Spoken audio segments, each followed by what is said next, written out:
Tayo po'y dadako sa ating gawain tonight. One of the things na palagay ko ay kailangan nating muling sariwain ay yung sarap ng ating unang karanasan ng pagmamahal at ugnayan sa Panginoon. Dahil, alam niyo, mahirap din ang, sabi nga, ang paalaala raw ay nakakalimot ang paalaala raw ay gamot sa taong nakakalimot. Let me begin by asking few questions sa inyo ngayong gabi. Do you still remember when you met God, the first time you met Him? Do you remember the moment when Jesus Christ became your Savior and you accepted Him as your Lord and Savior? Do you remember how you felt when Jesus saved you? Do you still remember the thrill in the early days of serving God? When everything connected with Him, the church, the Bible, the worship service, the prayer meeting, the prayer time together, the meditation, the witnessing, thrill beyond words. And do you still remember how wonderful the early days of blessings? Palagay ko, hindi nyo malilimutan yan. At mayroon kayong mga karanasan na talagang hindi nyo malilimutan. Ang tanong ay, how many of us would have to be honest and say that memory ay hanggang memory na lang? And how many would have said that the things that God just don't thrill just like before anymore? Hindi na kasi gaya nung dati. Alam, nabanggit ko ito dahil lalo ngayong pandemic, kalimitan ng utak ng tao ay naroon sa nawalan ng trabaho, baka ako'y magkasakit, and so on and so forth. Sa halip na lumapit dun sa Hari ng mga hari at Panginoon ng mga Panginoon, the Savior who loved us, na walang pasubali at wala siyang kahit kailanman na inirequire sa atin, nagpapasalamat ako that nagkaroon tayo ng ganong klaseng karanasan. Tonight, I would like us to meditate upon the passage that would, sana ang aking panalangin, ay patuloy na magpaalaala sa atin ng masarap nating nakalipas na ugnayan sa ating Panginoon. Let's open our Bibles at Genesis chapter 35, reading from verses 1 to 7. Genesis Kapitulo 35, talatang 1 hanggang 7, at itong sinasabi ng banal na kasulatan. Sinabi ng Diyos kay Job, pumunta ka sa Bethel at doon ka manirahan. Ipagtayo mo roon ng altar ang Diyos na nagpakita sa iyo nung tumatakas ka sa iyong kapatid na si Esau. Kaya't sinabi ni Jacob sa kanyang sambahayan at sa lahat ng kasama niya, itapon ninyo ang mga Diyos-Diyos ang taglay ninyo. Maglinis kayo ng inyong katawan. Magbihis kayo. Aalis tayo rito at pupunta sa Bethel. Magtatayo ako roon ng altar para sa Diyos na kasama ko saan man laging tumutulong sa akin sa panahon ng kagipitan. Ibinigay nila kay Jacob ang lahat ng mga Diyos-Diyosan at ang suot nilang mga hikaw. Lahat ng ito'y ibinaon ni Jacob sa tabi ng malaking punong malapit sa Shechem.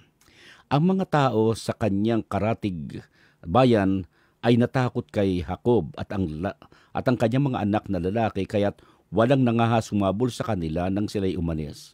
Nang dumating sila sa Luz, sa lupain ng Kanaan, gumawa siya ng altar na tinawag niyang El Bethel, ang lugar na iyon, sapagkat doon nagpakita sa kanya ang Diyos nang siya'y tumakas mula sa kanyang kapatid.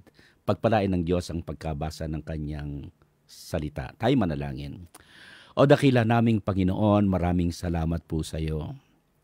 Isang napakagandang passage na naman ang aming pag-aaralan. Tulungan mong matuklas na namin ang mga bagay na gusto mong ipaliwanag at gusto mong maintindihan namin, dakila naming Panginoon. Alam mong aming kalagayan at alam mo kung sino kami. Wala kaming pwedeng ilihim sa iyo. At higit sa lahat, Panginoon, aming kinikilala ang katotohanan ng wala kaming magagawa kung wala ka sa amin.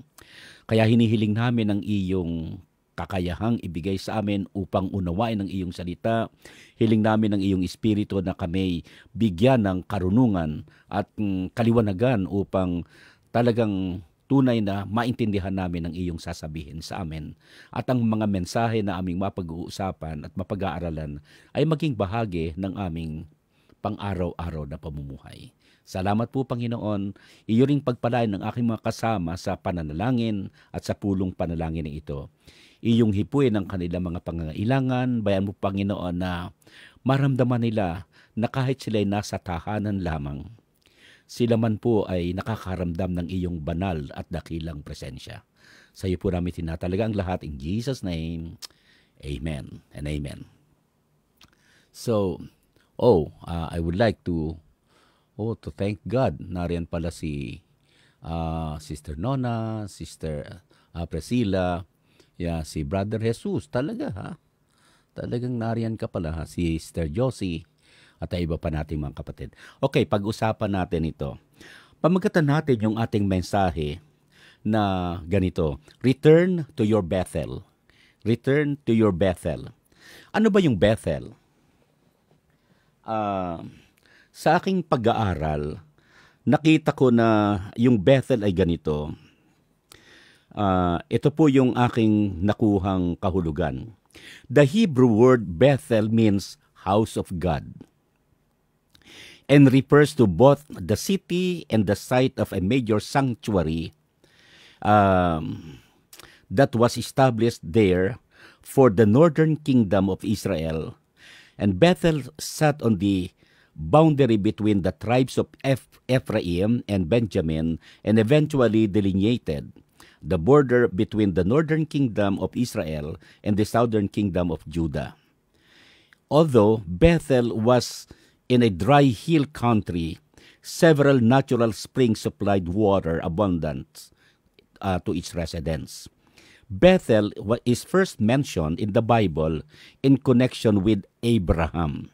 Natatandaan niyo siya galing sa Haran, coming all the way from Ur, nang siya'y unang dumating, ang unang-una niyang dinaanan at una siyang naglagay ng kanyang altar at sambahin ay dun sa Bethel na yan, who built the altar for God there.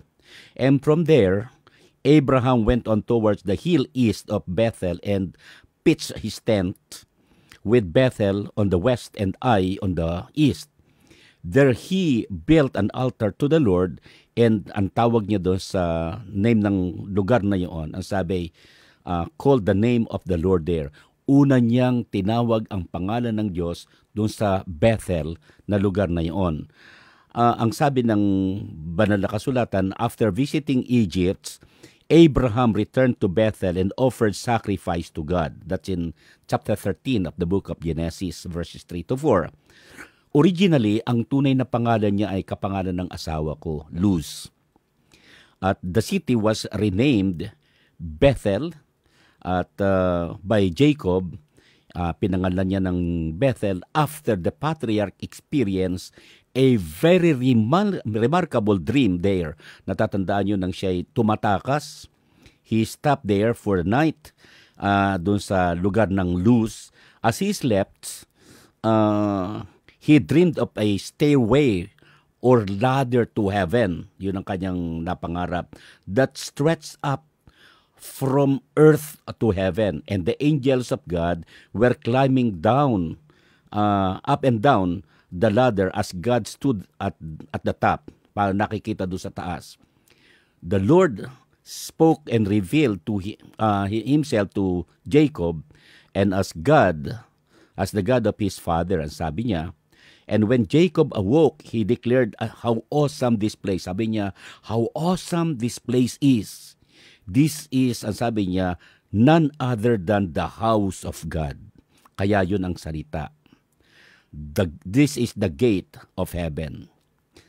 Then Jacob set up a pillar, sacred pillar, named the place Bethel, and consecrated the site as the place of worship to God. So, when I'm talking about returning, dun sa sinasabi natin na inyong Bethel, ang ibig kong sabihin balikan nyo yung inyong place of worship. Yung inyong lugar na kung saan masarap ang iyong pananambahan, na kung saan masarap ang iyong naging ugnayan sa Panginoon. Natatandaan nyo, kasi kaya siya bumalik doon, mukhang 20 years after na siya ay magkaroon ng ganong klaseng karanasan, nagstay siya kay Laban at nagkaroon siya ng asawa at niloko siya doon, kaya lang gusto na niyang bumalik dahil gusto niyang iayos yung kanyang sariling buhay. Kaya, bumalik siya. At huwag niyong kalimutan yung sinabi. Mukhang sa mag-itan ng 20 taon na nakalipas na yon, nalimutan niya yung kanyang sinabi do sa Genesis chapter 28 verses 19 to 22. At ang sabi ay ganito, tinawag niyang Bethel ang lugar na yon na dati tinatawag na Luz. Nangako si Jacob ng ganito, O Yahweh, kung ako'y sasamahan ninyo at iingatan sa paglalakbay na ito, pakakainin at dadamitan, at makababalik muli sa bahay ng aking ama, kayo po ang aking magiging Diyos. Sasambahin ko kayo sa lugar na ito na pinagtayuan ko ng batong alaalang ito at ibabalik ko sa inyo ang 10 bahagi ng lahat ng ipinagkakaloob ninyo sa akin. Seemingly, nag-enjoy siya doon sa lugar na kung saan naroon yung kanyang napangasawa. Sometimes ganun tayo Nakapunta tayo sa lugar na kung saan parang nalilibang tayo at nalimutan natin yung ating magagandang mga sumpaan sa ating Panginoon. Tanungin ko kayo, nung kayo ba'y tumanggap kay Jesucristo, ano ba yung unang nabanggit niyong hindi ko na gagawin muli? Ano yung sinasabi mong, Panginoon, ito po yung aking pagsusumikapang gawin? Maraming mga pagkakataon na nakalilimot tayo pag tayo'y pinagpala na ng Diyos, na nalilimutan natin yung magagandang mga ipinangako natin. Ang dami kong mga kakilala ng mga mananampalataya niyan. Kagaya nung sinasabing, Pastor, ipanalangin mo ako, magkaroon lang ako ng trabaho kasi gusto ko ring magbigay ng tithes. Ay, napakarami niyan.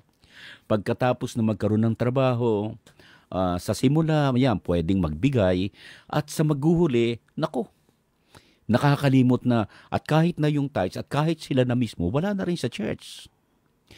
Ilan ang nagsabi nung aking bautismuhan sa harapan ng Panginoon at sa harapan ng maraming saksi, tinanggap mo na ba si Jesucristo bilang iyong Panginoon tagapagligtas? Sasabihin nila, opo. Iyo bang ipinangangako na hindi mo iiwanan ang Panginoon at ang iglesia na nagturo sa iyo ng tamang katuruan patungkol sa Panginoon? Sasabihin nila, hindi. Ipinangangako niyo ba na hindi niyo iiwanan ang church na nagtuturo sa iyo at iyong sasabihin nating parang pinakatahanan mo? Sasabihin nila, opo. Naroon sila ngayon. Kapatid, karami ng mga pwedeng maging dahilan. May pandemic, may ganito, may ganyan. Sasabihin ko sa inyo, bakit tinawag mong Panginoon ang Panginoon pala hindi mo kayang pagtiwalaan? Kaya alam nyo, itong si Jacob, I'm sure that I'm speaking to somebody right now, at kung sino man yon, hindi ko alam. I do not know. Wala akong tinutukoy na sino mang tao sa aking kaharap ngayon. Pero sinisigurado ko sa iyo, may kapatid tayo na nangako ng ganyan. May mga nangako na ganito ang kanilang gagawin. May mga nangako na ganito yung kanilang dapat gawin. Pero asan sila ngayon? 20 years after na siya'y mangako, nag-enjoy sa buhay, nagkaroon siya ng asawa, nagkaroon siya ng anak, nagkaroon siya ng maraming ari-arian. Nalimutan na ang Diyos. Baka naman tayo nag-i-enjoy na sa ating mga lugar. Alam nyo, isa sa mga pwedeng i-enjoy natin, lalo ngayon, politically campaigning na. Yung iba talagang, they rather choose to talk something or more about their candidate rather than the Lord. Mas nakadulungkot, na-enjoy na nila yung kanilang politiko rather than ang Panginoong Jesucristo. Sino bang nagligtas sa inyo? Sino bang nag-aalaga sa inyo araw-araw? Ito bang mga politiking ito, kilala ka? Kapatid, huwag nawang mangyari na ang politiko at saka mga ganyang mga politicians ay maging dahilan ng ikakasira ng ating pananampalataya at samahan bilang magkakapatid. Kasi alam ko mayroon kayong preference, walang masama doon. I respect you. Pero kung uunahin mo yung iyong panahon ay iyong iuukol at may panahon ka para sa politiko, sa Panginoon wala, medyo may problema ka. Balikan mong muli yung una mong pag-ibig, yung iyong Bethel na kung saan una mong sinamba ang Panginoon. Ano yung dapat nating gawin? Hear God's command. Nakalagay po doon sa chapter 2 of the book of Revelation, mayroon pong binanggit diyan and I would like to read. Ano ba yung sinabi doon sa Revelation chapter 2? Mayroon pong binanggit dito na dapat siguro mabigyan natin ng panahon. Ang sabi po doon sa chapter 2 verse 1 ay ganito. Ito ang pinasasabi ng may hawak na bituin sa kanyang kamay, na lumalakad sa gitna ng 7 kandeleryo. Nalalaman ko ang ginagawa mo at ang iyong pagpapagal at ang iyong pagtitiyaga. Alam kong namumuhi ka sa masasama. Sinubok mo ang mga nagpapanggap ng mga apostol at napatunayan mo sila'y mga bulaan. Alam ko ring matiyaga ka, nagtiis ka ng maraming hirap, alang-alang sa akin, hindi nanlupaypay. Ngunit ito ang ipinagdaramdam ko sa iyo. Nanlalamig ka na sa akin, hindi mo na ako mahal tulad ng dati. Narinig mo ba yung ganyang salita ng Panginoon sa iyo? Dati-rati, ang aga mong umaattend sa church. Dati-rati, ang Panginoon ang bukang bibig mo. Dati-rati, ang Panginoon ang pinag-aalayan mo ng lahat-lahat sa buhay mo, na para bang kahit na buhay mo ay pwede mong ibuwis. Ang tanong, ganon pa ba ikaw ngayon? Diyan sa ating text ay makikita natin that God called Jacob to come back or to return to the place where he has started for God. God's command for him was to dwell there. Pumunta ron, build an altar and worship him. It had been 20 years since his Bethel experience, and Jacob had gotten far away from the Lord, and he had gotten mixed up in idolatry. He had grown cold toward God, and God is calling him home. Mayroon na siyang nabuong idolatry. Alam nyo, iba't iba siyempre ang ating ang ipinatatanong, ano ba yung idolatry? Anything or any person or any idea or any politician for that matter na iyong binubukang bibig, pinahalagahan sa iyong buhay ng higit sa Panginoon. Ang tawag natin diyan ay Diyos-Diyosan. I think it is safe to say that many Christians find themselves in the same condition today. These things of God have become dead in the life of Christian display. Yung kanilang tinatawag na deadness in the presence of God. This is not new trend. If you are in the spiritual state today, mayroong salita ang Diyos sa iyo. Ilan din, siguro I would like to give you at least 4 letter R. Ang una sa lahat ay nakalagay diyan sa chapter 4, verse 5 and the following. Ang sabi, remember. Think back to where the Lord found you. Balikan mong muli kung kailan ka natagpuan at saan ka natagpuan ng Panginoon. And what He did for you when He saved you by grace. Remember and realize that He had deserved better than He is getting from you, believers, right now. Naghahanap siya ng matinong pagtrato. Nasa na yung init ng iyong pagmamahal? Nasa yung init ng iyong paglilingkod? Pangalawa is return. God's call for Jacob or to Jacob to the Ephesians nakapareho pa rin is to return. His call actually is the same to you and to me. When we wander away, kung tayo napalayo sa Kanya, He tells us to come back. At salamat sa Panginoon, He will receive us and He will restore us. Nakalagay sa 1 John 1:9, if we confess our sins, He is faithful and just to forgive us our sins and to cleanse us from all unrighteousness. When we return in humble humility, in humble repentance, and of course, at nagnanais na talagang magkaroon ng siguradong pagbabalik, then ang sabi ng Panginoon, tatanggapin ko kayo. The third is not only remember, not only return, but repeat. Ang sabi po ng Panginoon, yung pagtawag ng Panginoon kay Jacob to return, and ganun din sa mga Ephesian believers, is exactly the same. Repeat. Ulitin mong muli. They were to do the first works again. Gaya ng aking sinabi sa inyo. Jacob met the Lord, and when he did, he began to walk with God by performing an act of sacrifice and worship. And he humbled himself before the Lord, and he called upon the name of the Lord. He dedicated his life. In fact, nangako pa siya. Nasabi niya, pag ako'y pagpapalain mo, at pinagpala siya ng Panginoon.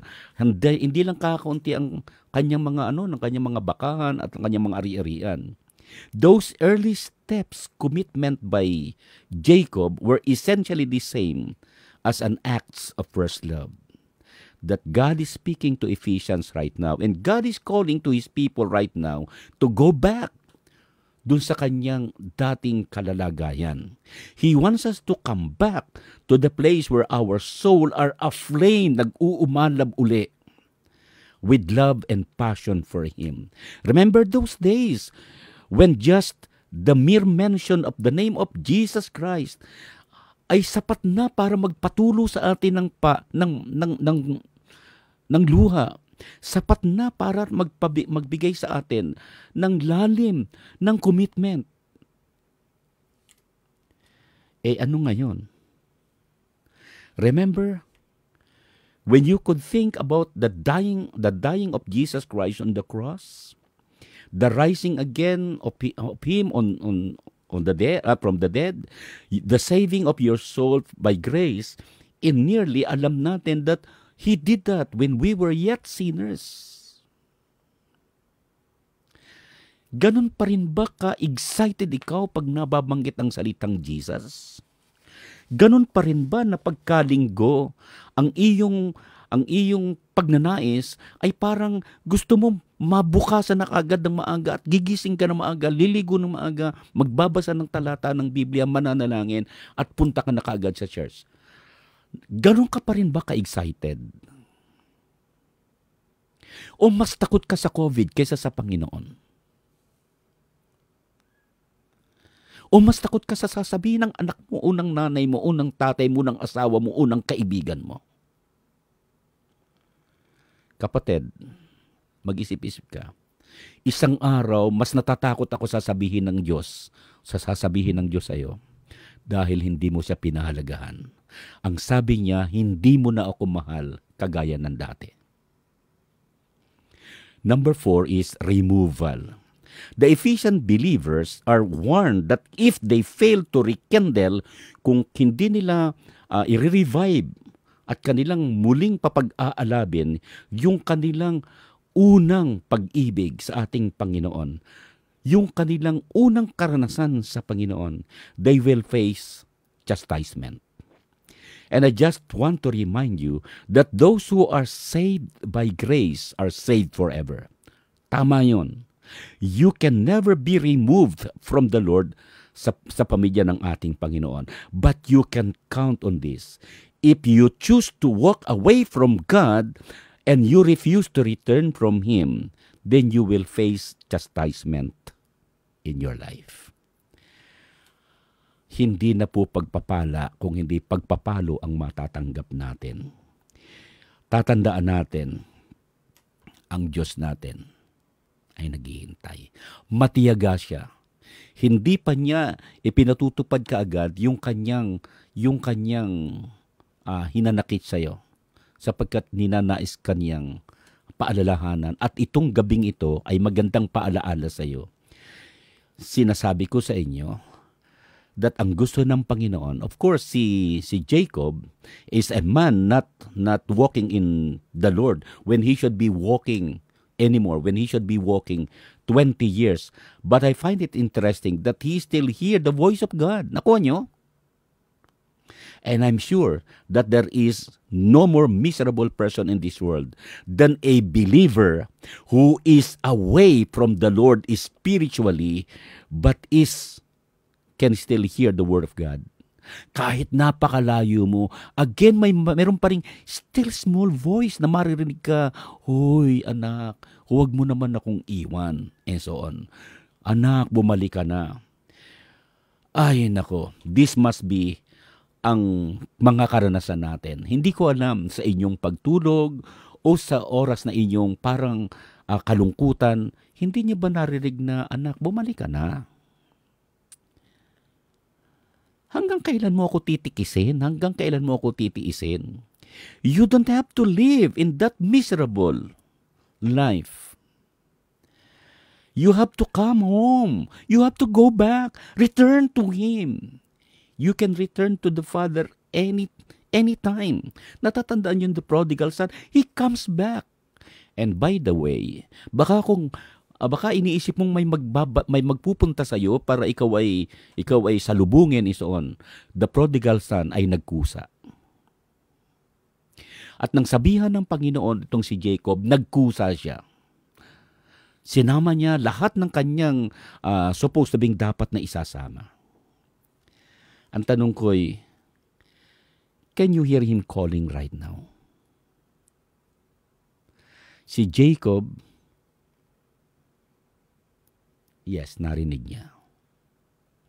Pero gusto kong ipaalaala sa iyo, kung hindi mo pa narinig, ito na yung kanyang salita. Second, heed God's command. Hindi lang hear God's command.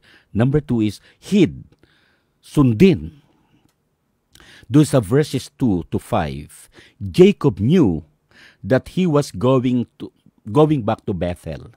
And some changes would have been made sa kanyang buhay. Kung siya'y babalik doon sa presensya ng ating Panginoon, doon sa bahay ng Diyos, by the way, hindi ho ang tao ang nasusunod, ang Diyos. At tayo ay mayroong mga dapat na ayusin sa ating buhay. Jacob caused his family to make some changes because they began their journey going back to Bethel. And I would like to point out some changes na nakita ko rito. Una sa lahat, nakita dyan, ang sabi doon sa ating talata, cast off your deities. Tanggalin nyo, alisin nyo yung inyong mga Diyos-Diyosan. Si Rachel actually had stolen yung images sa Genesis 31 verses 34 to 35. Our idols must go on also. Kasi ang sabi dito sa talata natin, ganito. Ang sabi niya, doon sa chapter 35. Ang sabi niya ganito, kaya't sinabi ni Jacob sa kanyang sambahayan at sa lahat ng kasama niya, itapon ninyong lahat ang mga Diyos ang taglay ninyo. Maglinis kayo ng katawan, magbihis kayo, aalis tayo rito at pupunta sa Bethel. May tatlong sinabi diyan at babalikan ko. Una sa lahat ang sinabi niya, cast off your deities. All things that steal God's love or your love for God dapat alisin. And devotion from the Lord must be removed from our life. If we want His blessings, natanggapin natin, then dapat tanggalin yung lahat ng mga Diyos-Diyosan na yan. Whatever it takes your time, your money, your devotion, your talents, and whatever yung iyong imagination, dapat yan ay tinatanggal. Hindi kayo tatanggapin ng Panginoon sa lugar na ganun kung hindi matatanggal muna yung lahat ng yan. Sa Panginoon, importante ang repentance. Number 2, cleanse your dirtiness. Ang sabi niyon, maglinis kayo ng inyong katawan. All filthiness, inward and outward, had to be cleansed. And a dirty life hinders true worship in authentic worship of God. Nakalagay sa Psalm 66 verse 18, "If I regard iniquity in my heart, the Lord will not answer me." A clean life bring blessings. And God expects His people to turn away from wickedness of the flesh. Number 3, change your dress. Palitan nyo yung inyong damit. Their garment are spotted by sin. Mayroon na pong mga kasalanang nakalagay doon at nakapagpapadumi sa kanilang katawan. Clean garments are symbolic of separation. If we are to ever be where the Lord desires us to be, then we must dress ourselves properly. We must dress sa ating sarili ng holiness of God.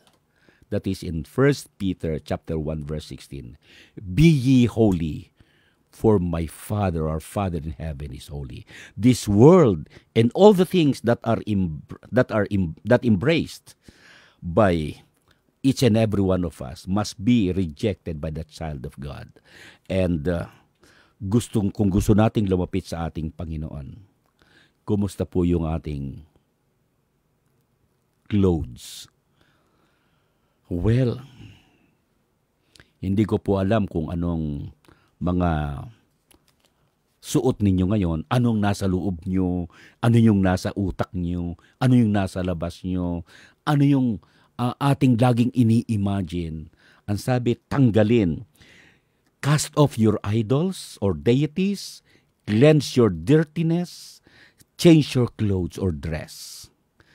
Well, dapat maalis na yon. And of course, ang kahulihan, create some distance. These things were buried not so that they could be reclaimed. They could not be reclaimed later. Ang sabi po ni Jacob, kanyang ibinaon ito upang hindi na ito kailanman madala pa at mabalikan. Alam nyo, ang gusto ng Panginoon, kumpletong linisan. Kasi seryoso ang Panginoon Hindi siya nakikipagbiruan. So kung gusto natin talagang maging kagamit-gamit, yun po yung sinasabi ng Panginoon. What they did is a picture of repentance. Repentance actually is a change of mind that results in the change and direction of life. When a person repents of something, they change their thinking about it, turn and walk away from dun sa kanilang dating ipinumuhay, putting some distance away themselves from that thing. And repent means to turn and never to return. So some of God's people need to do that this very night. There are some things in your life that needs to be repented tonight. You need to change your mind about those things. And then we need to change our direction. Walk away from things na marahil nagustuhan na natin. Hindi ho maganda na mayroon tayong dala-dala. At yung ating, hindi ka pwede namang, ang tawag po natin doon kaipokritan yun. Yung sasabihin mong nag-worship ka pero mayroon kang nasa loob na iba, hindi ka tatanggapin ng Panginoon. Pwede sigurong sa harapan ng mga tao, ay katanggap-tanggap ka, pero sa harapan ng Diyos, wala, hindi natin siya pwedeng utuin. It is interesting to note that they protected as they journey to meet their God. Pinoprotection na sila ng Panginoon. And those who seek the Lord have a dedicated and determined enemy. But no foe can prevent us, the honest heart, from getting right with God. Huwag niyo nawa sanang bigyan ng pagkakataon ng kaaway na pabigatin pa ang iyong kalagayan. Huwag niyong patagalin. Kung ikaw ay malayo-layo ng kaunti, ikaw na lang naman nakakaalam niyo kung ikaw ay may agwat na ang relasyon mo sa Panginoon. Kahulihan, honor God's command. So, hear God's command. Heed God's command. Honor God's command. Yan po ang kahulihan. When Jacob returned to Bethel, he rebuilt his altar and worshiped God there.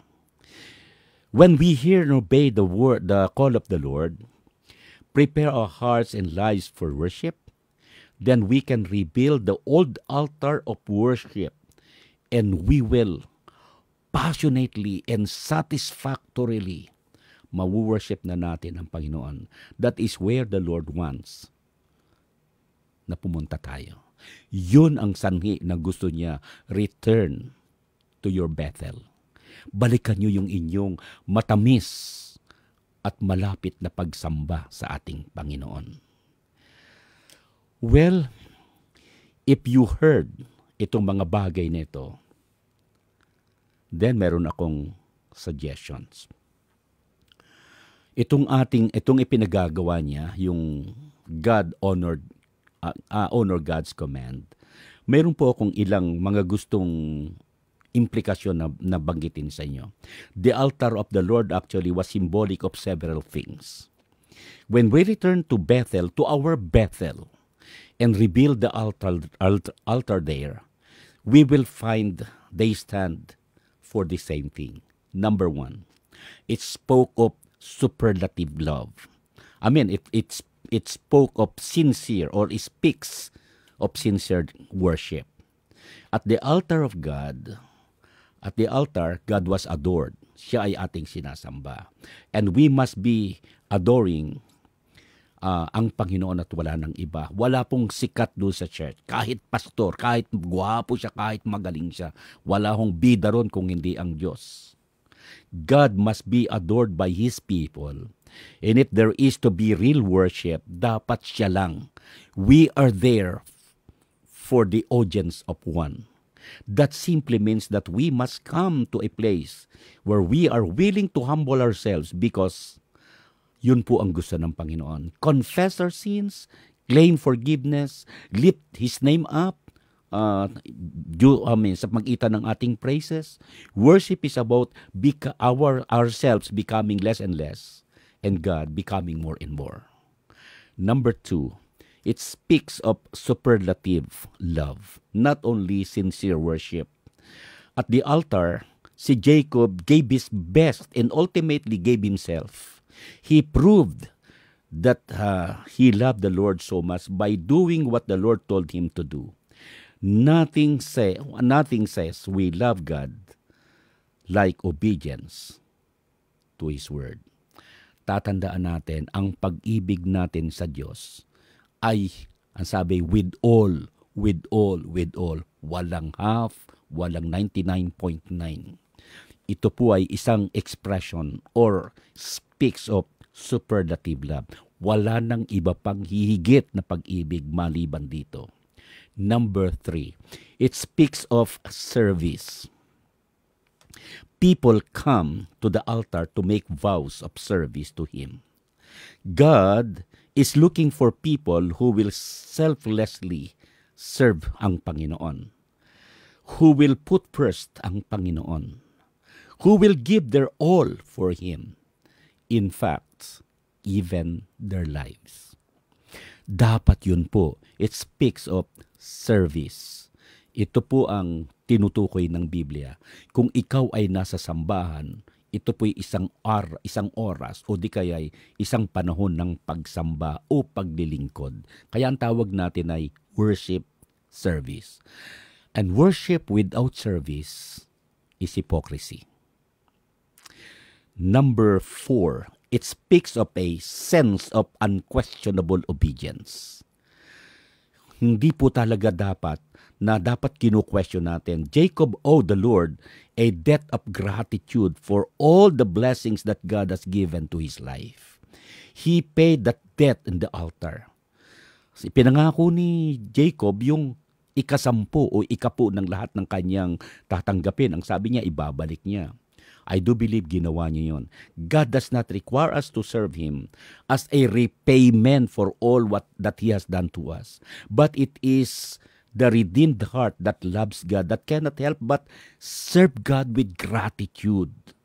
Yun po ang dahilan kung bakit hindi po tayo nagbabayad doon sa ginawa ng Diyos. At hindi kasi natin kayang bayaran talaga. Ito po ay isang uri ng paglilingkod ng pagtanaw ng utang na loob or gratitude. Arang kahulihan, it speaks of selfless sacrifice. The altar was a place for sacrifice. The Bible doesn't record it, but Jacob certainly offered a sacrifice for the Lord. The altar stands there ay nagsasabi therefore that God isn't looking for blood. The blood has already been shed back at the altar on the cross for all of us. But God is looking for living sacrifices. Romans chapter 12 verse 1 and 2. That I appeal to you, brethren, by the mercies of God, that you present your bodies as a living sacrifice, holy and acceptable to God, which is your reasonable service. And do not be conformed any longer to this world, but be ye transformed by the renewing of your mind, that you may prove what is good, acceptable, and perfect will of God. That is very important. Yun po ang gusto ng Panginoon. Ang sarap sigurong makita na sasabihin ng Diyos, well done, sa next life. At during the time ng recognition, sasabihin, well done, my son, ginawa mo yung tama. Kapatid, balik tayo sa Panginoon. Kung nanghihina ka, balik Biblia, balik panalangin, balik iyak kung kinakailangan. God changed old Jacob's life after he came back to Bethel. God changed his name from tricker o di kaya'y mandaraya to become the Prince of God. God renewed all the promises that He has made to Abraham kay Isaac at binigyan niya afresh yung pangako kay Jacob. God did all this because Jacob obeyed God's call and come back to Bethel. Bumalik tayo sa ating Bethel. Bigyan natin ng tsansa na yung ating puso ay punuin ng presensya ng ating Panginoon. Let's be honest to God. Some folks na nakikinig ngayon ay aking sanang pinakikiusapan. Bumalik tayo sa ating mga Bethel. Yung Bethel na kung saan the place of worship. Hindi ko alam, maybe sa isang kwarto, maybe sa isang ganito, maybe sa church, or maybe sa isang lugar na pinapupuntahan ka ng Panginoon, pinapupuntahan sa iyo ng Panginoon. You need to rebuild all those altars, old altars, and get cleaned.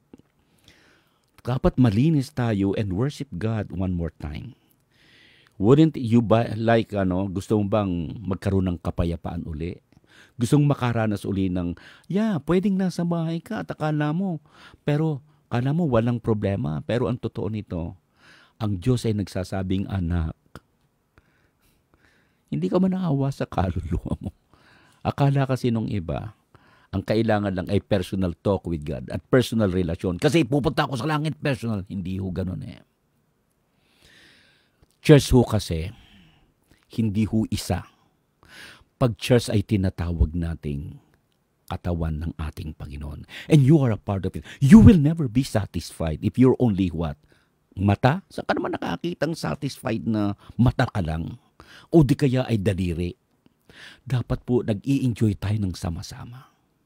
Balik tayo. Bigyan natin ng tsansa ang ating Panginoon na baguhin tayo. Some of you may be na nakikinig sa akin. I don't know, but maybe this may be your first time to go to your Bethel. At alam niyong iyong gagawin. Pumunta ka sa ating Panginoon Kristo, tanggapin mo siya bilang iyong Panginoon tagapagligtas. Bigyan mo siya ng tsansa at isuko mo yung buhay mo, yung iyong sarili sa Kanya. Magtatapos ako ngayong gabi by giving you 3 very important principles in life. If you wanted to go back to your Bethel, number 1, return from where you used to be. Ang sarap isipin. Pag hindi kayo nagkakasundo ni Mrs., balikan nyo sometimes yung bumibili kayo pagkamisan siguro ng marahil ay fishball. Naglalakad kayo. Yung mga dati-dati yung mga biruan ni Soon. Balikan nyo at panariwain nyo yung inyong dating magagandang pinagsamahan. And I do believe, magugulat kayo. Ang sarap uli na balik-balikan yung iyong nakalipas na ugnayan. Ang alam ko, mapatitig na, mapagaganda pa nito yung sarap ng inyong ugnayang mag-asawa o di kaya ay ng Panginoon. Pangdalawa is rebel not against God's will and command. Huwag tayong magrebelde. The more na iyong nilalabanan, yung utos ng Panginoon, bumalik ka na, the more na hindi ka nakakaranas ng kapayapaan sa buhay mo. Gusto bang manatiling wala kang kapayapaan? Kapatid, huwag mong pahintulutan ng iyong katawan, ang iyong sarili, ay mawalan ng kapayapaan. Hindi maganda at hindi masaya. Hindi ka makatulog, ang init ng likod, pagbiling-biling, and so on. Balik ka na. Kahulihan, respond to God's will and command right away. Hindi bukas, hindi sa isang taon, saka na lang, may panahon pa naman. Hindi ko alam. Pero tandaan natin, baka wala ka na bukas. Hindi tayo nananakot. Pero tandaan natin, pagtikop ng ating mga mata ngayong gabi, hindi mo alam kung gigising ka pa bukas. It is all by the grace of God that you can still consider yourself alive tomorrow. Come back to Him. Huwag mong ipagyabang at huwag mong idahilanin yung trabaho, yung COVID-19, yung ganito, yung layo ng pupuntahan mo, yung ganito. Tandaan mo, ang layo ng sinakripisyo ng Panginoon nung dalhin niya yung krus at hindi niya ikinahiya yun. Marami tayong ginagawa. Malayo kasi, mainit kasi, ganito ganyan. Ang dami nating mga sabi nga, mga offer na mga reasons and mga alibis. Hindi katanggap-tanggap yan sa Panginoon. Yung langit ay iniwan ng Panginoon para sa iyo. Yung ganda ng kanyang pamumuhay ay kanyang iniwanan dahil sa iyo. Mabigyan lang tayo ng kaligtasan. Ngayon bang ikay may kaligtasan? Ganun-ganun na lang. Balik ka na sa Panginoon. Pasiglahin mong muli ang iyong pagmamahal sa Kanya. Habang may panahon pa. Let us pray. Father, thank you so much for your word. Thank you for your reminder. Ang totoo nito, Panginoon,